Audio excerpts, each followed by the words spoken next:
You ever stand in your own driveway breathing in the last of a fire that took more from you than just a vehicle?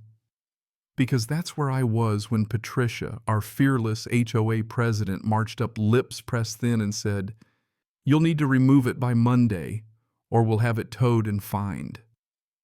She didn't even look at the burned out Jeep as a memory, just an eyesore on her quest for suburban perfection. The air still crackled with the smell of ash plastic dripping off the front fender, and all she saw was a code violation, not the history welded into every inch. That's when I knew this wasn't about rules. This was about power, plain and simple. The violation notice was already taped to my front door, laminated and flapping like some smug little dare. "You're aware," I said, keeping it cool, "that arson's a felony, right?" She just blinked, forced a smile, and waved me off. "No evidence of anything criminal, Mr. Landry.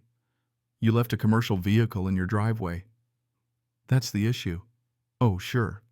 That's all it was. If you've ever felt that white-hot jolt when you finally stand up to a bully, you know where this is heading.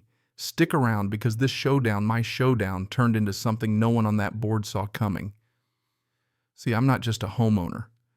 I built this house with my brother before Stonebrook Ridge even had an HOA. And that Jeep, it wasn't just legal. It was family.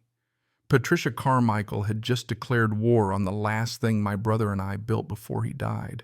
Let me back up a sec. My name's Michael Landry, and I run a specialty Jeep restoration shop. People send their rigs from 3 states over so I can authenticate frames, trace emissions, dig through the kind of history that's stamped into every bolt. But that black-on-gray CJ7, that one never made it to a showroom. It was the last thing Jake and I built together before he rolled his truck in Afghanistan. He handed me the keys before his last deployment, told me to keep it running till he got home.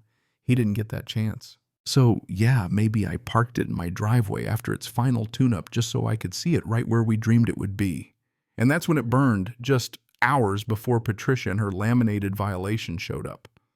They didn't ask, didn't knock, just posted a notice citing a code I helped write 3 years ago, back when I believed an HOA could protect people instead of targeting them. Funny thing is, Patricia once begged me for a donation to the 4th of July barbecue. Now she wanted to tow the last thing my brother touched. This isn't about a Jeep. It's about people who think they can erase memory with a fine or a fire and walk away with a clean conscience. I didn't yell. Didn't give her the show she wanted. I just walked up to that scorched Jeep, the smell of burned vinyl still stuck in the air, and checked the VIN plate intact. Same with the little sensor Jake and I hid behind the glove box. See, we'd wired in a tracer that logged every ignition event to a server. Last night it pinged not from inside, but from external heat. That means it didn't just catch fire. Somebody set it. Patricia didn't know that, but I did. And this wasn't my first rodeo. 12 years of busting insurance scams on antique vehicles, frames, swapped fires, faked serial numbers, scraped. But this was personal. This was about showing me who ran the neighborhood. I peeled that violation off my door and told her straight, "The fire marshal will want to talk to you." She didn't blink, just walked off like she owned the block. I stood in my driveway while the ash scattered down the cul-de-sac, thinking about Jake. That Jeep was going to get restored, not just for me, but for every neighbor who ever kept quiet, for every legacy some HOA tried to erase. Didn't sleep that night. The chemical stink of the fire clung to my skin no matter how many times I scrubbed. Every time I closed my eyes, I saw Jake grease up to his elbows, tapping the tail light to signal all good. I'd built rigs for NFL owners and NASA engineers, but that Jeep was the only one that ever mattered. Next morning, I walked into the HOA office right when they opened. Lobby was all fake warmth, plastic plants, jazz playing overhead granite counters too clean to ever be used. Patricia was out, but her assistant Ashley sat behind the glass, clearly wishing I'd just disappear. "I need the enforcement log for the last 6 months, I told her. "HOA policy says it's public record." She stalled. I pressed, and pretty soon I was sitting at a folding table with a stack of violation reports. Same clause they used on me. Article 7, Section 4 had been used 8 times. Every single time against folks living on Patricia's side of the street. Not one single citation for her friends, even the ones running a business out of their driveway. You starting to see the pattern? It wasn't about the rules. It was about control, intimidation, picking winners and losers. I called Lori Feynman, whose late husband built a vintage military Jeep. She told me Patricia said her Jeep reminded people of violence and didn't fit the community image. That's the game erase what doesn't fit, keep what flatters her. But I'd had enough. I gathered everything: patterns of uneven enforcement, emotional intimidation, selective application of power. The kind of evidence that city investigators can't ignore, especially with data dates and the proximity of those violations to Patricia's front porch. That afternoon, I spotted Mark Reynolds, one of the board members, hanging around the park like he was waiting for his courage to show up. Mark's not a bad guy, just the kind who's always done what's easy. But guilt wears a person down. I sat him down, showed him the enforcement logs, the patterns. I didn't even have to say it, he knew. Patricia signs them, he said. I just log what I'm told. After a long silence, he admitted why he'd joined the board in the first place. Tried to make things better after his divorce, stand for something for once. But now he was scared. I told him the truth. They're coming anyway, Mark. Might as well make it count. And you know what? That night he found his spine. Gave me the internal board memo sent out right before the fire, nothing explicit, just phrases like symbols of defiance must be addressed decisively. Then he handed me his surveillance notes. I looked him in the eye and said, "You know this makes you a material witness." He just nodded. Sometimes the only thing standing between right and wrong is one person deciding not to look away.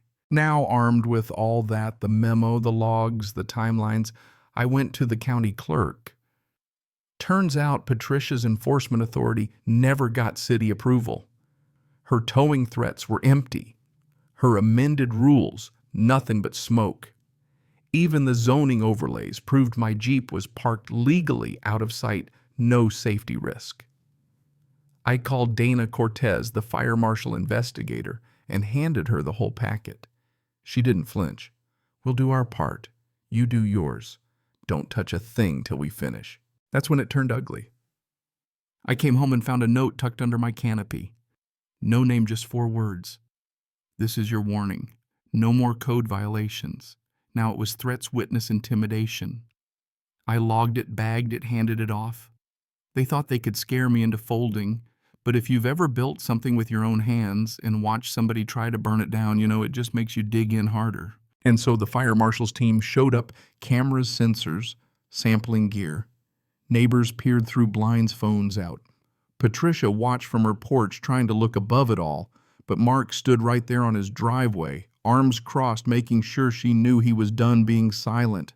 The investigation found what I already knew: accelerant pattern, external ignition, everything pointing to arson. Then came the HOA meeting. Clubhouse packed, more neighbors than I'd ever seen, some there just to see what would happen next. Patricia opened with the usual script minutes, finances, committee updates, then tried to pivot to aesthetic standards. That's when I stood up. Laid out the evidence, the fire marshal's report, the internal memos, everything. Mark backed me up, read from his timeline, referenced Patricia's own words. Others spoke up. Karen Lou, whose son's wheelchair van had been cited over and over, Jeremy Mahoney with his framed violations. The room shifted. You could feel the power draining out of Patricia, her pen snapping in her fist as she realized nobody was coming to her defense. A vote of no confidence was called, seconded, and that was that. Patricia quit before the city attorney could press charges or the insurance company could come after the board for negligence. The Jake's Jeep got restored piece by piece. I parked it right in front of the clubhouse, no more laminated threats, just quiet nods from neighbors who finally felt like maybe things could change. And you know what? We rewrote the rules. Amended the charter so no one person could ever weaponize it again.